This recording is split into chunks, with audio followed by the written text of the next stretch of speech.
HOAs, drunk neighbors, and a pooch party.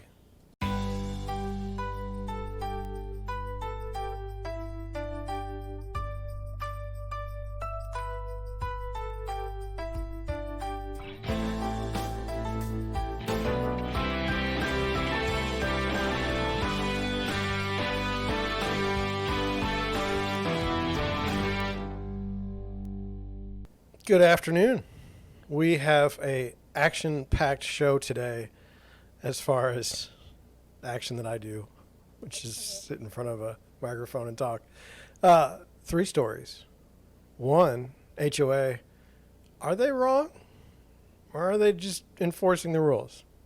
2nd story. Drunk man assaulting neighbors with hot food.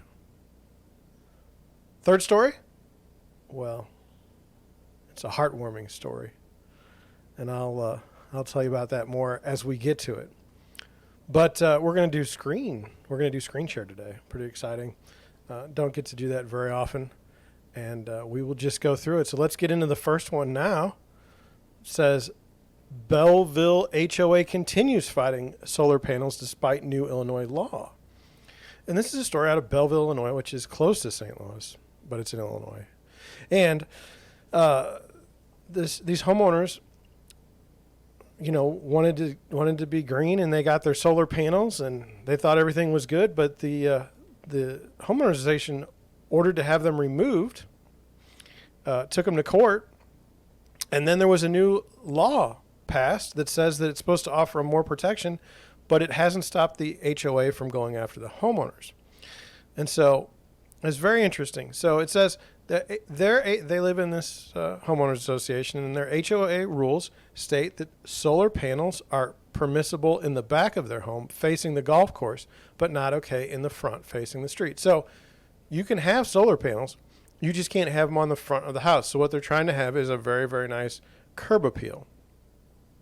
The owner said that she thought she was protected by a state law that says that an HOA cannot prohibit the panels. And one of the neighbors is like, we're not against solar and they should be here. And there's an Illinois rep who sponsored the bill, and it was signed, but it's about, it's about allowing solar panels on the property, but it says facing unreasonable resistance from homeowners association. So then even though that law passed, they're still being sued. And so someone reached out to the local news, and they talked about it in this article. Some of the things, I had some questions on this, or I wanted to bring up some stuff. I thought it was kind of interesting. One, it says that a new law was signed that the representatives say strengthens the homeowner's right to have solar panels, but there is no text accompanying the article. So this HOA does allow solar panels just on the back of the house.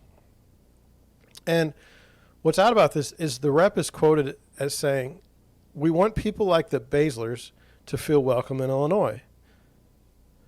What does that have to do with anything? Is there a time when people like the Basslers should not feel welcome in a state in which they live? And then they quote the installer, and it says, there was a very similar fight with satellite dishes and things like that. And eventually, laws were passed that allowed people to put satellite dishes and things like that on their roofs because they wanted them. And it's the same thing with solar panels now. And then my question to that is there anyone arguing that they cannot have solar panels on the back of their house? So this to me seems like an odd story. Like we didn't get all of the story. Solar panels are allowed on the roof, just not on the front. The representative who sponsored the new bill says he wants the family to feel welcome in Illinois. But what is the substance of the bill that he got passed? The installer is quoted about solar satellite dishes, which are unattractive and originally huge. But what does that have to do with the HOA suing over solar panels on the front of the house? And so my question to you, Internet, is based on the story, who's right?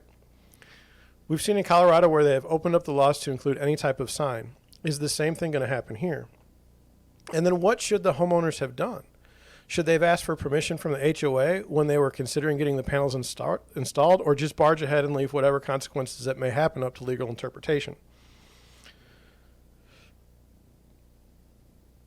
I mean, if it's in the HOA, and the weird thing is this law was passed after they put the solar panels up and after they were being sued. So I don't know, I'm not a lawyer. I have no idea if that matters, if it's moot. I have heard that a lot, but I have no idea. But myself personally, I have no interest in governing the use of solar panels. I really don't care. But I really do like the Tesla solar roof panels. And I do wonder if those were installed, if there would be an issue with the HOA. So if you've seen those, they're like these tiles, or they look like tiles, and they look pretty slick. And I would be happy to have them on my roof. It's interesting in my subdivision. I don't know if you guys have seen the steel roofs.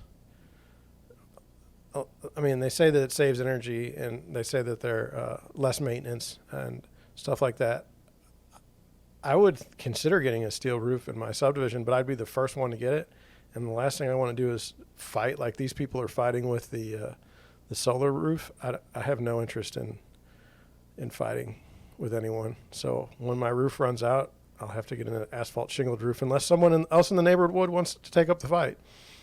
And then I will go that direction. So that's the first story. Kind of fascinating. Second story. Ready for this one? Headline: Drunk Franklin County man broke into home threw hot food at neighbor, sheriff says. And this is a story out of Missouri, Franklin County, which is to the west.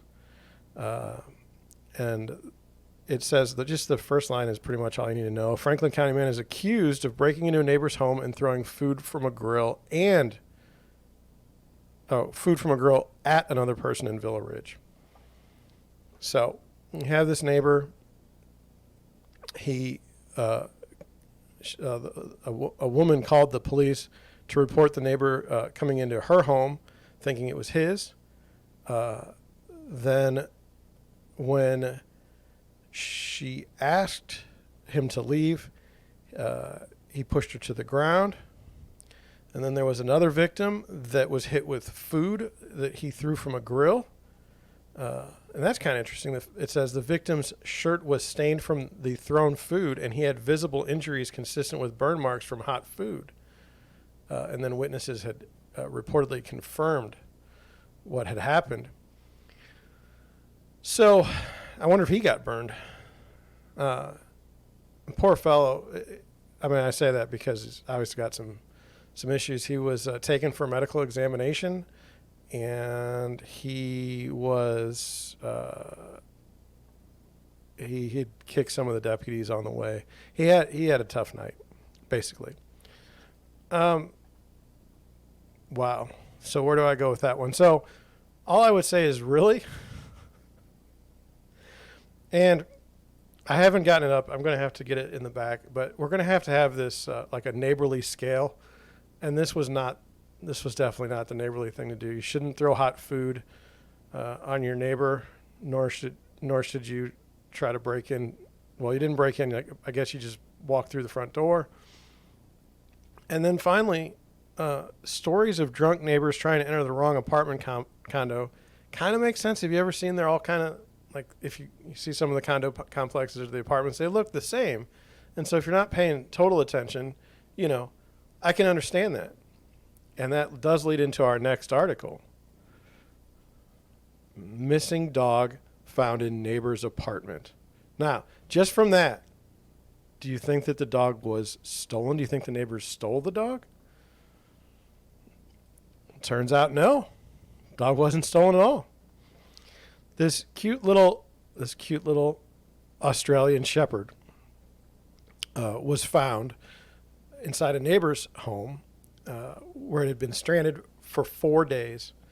And what happened was they thought that the dog was stolen, but it turned out that once they looked at the surveillance footage, it showed that showed a dog walker had locked the dog in a neighbor's home with a key that opened both buildings. And so just like the drunk man breaking into a house that's not his, this poor dog walker saw, was in an apartment and saw two two doors that look the same. She opens the door. It just happens to be the same key. Puts the dog in there, thinks it's taken care of, and now the dog was in this apartment, and the people were gone for 4th of July, so they weren't even home. And so it was interesting. So the first thing, the owners, went to the press. The owners wanted video footage of the apartments to try and find out like who was in the apartments. And it took a little while to get that. And then when they did get it, they saw this woman accidentally put the dog in the wrong apartment. And I just think that's wild. Hopefully the dog's okay. And that's a shame. Nobody wants that sort of thing, I don't think. I mean, I don't know. What do you think?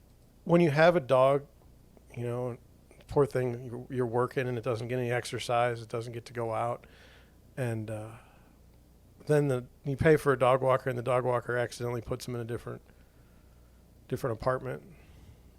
What do you think about the keys being the same in the two apartments?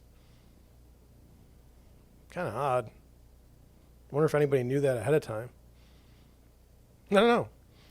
Anyway, one pet story, one HOA story, and a drunk neighbor story. I think that's about the best we can do. I hope you have enjoyed watching. I hope you enjoy listening on the podcast. If you're on YouTube, if you'd click subscribe, that'd be great. If you want to hear more content like this, and if not, I'll be sad.